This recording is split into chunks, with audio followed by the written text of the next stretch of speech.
warahmatullahi wabarakatuh. Hari ini kita akan memperlihatkan senjata pusaka Aceh, rencong raksasa ya.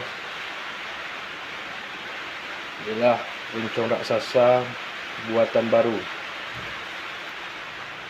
melestarikan budaya Aceh. Ini namanya rencong pundoy. Rencong pundoy gagangnya polos, yang mencugik ada letter U. Rencong diambil dari bentuk basmalah ya. Kita lihat, bismillahirrahmanirrahim.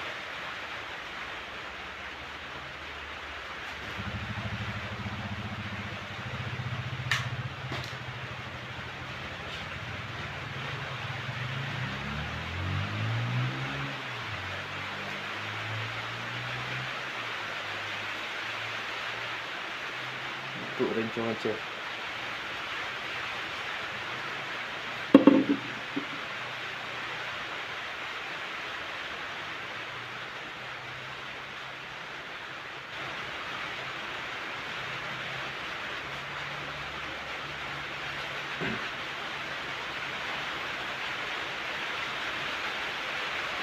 Besinya bagus.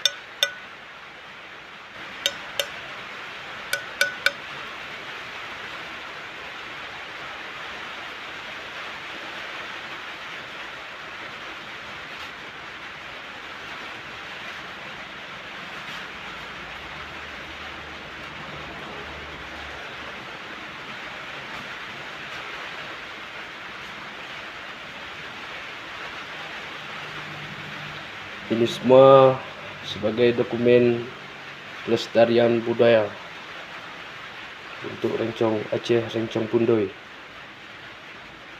asli, rencong buatan Aceh.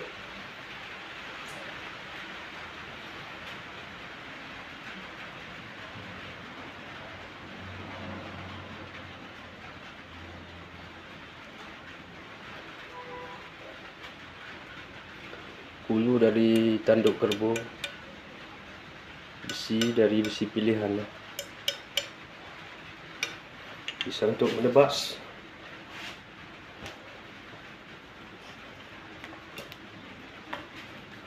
bisa untuk menikam.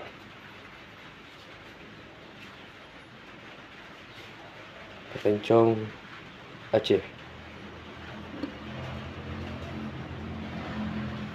Biasanya ukuran rencong ukuran slit di pinggang, tapi kali ini bentuk raksasa, bentuk ukuran pedang.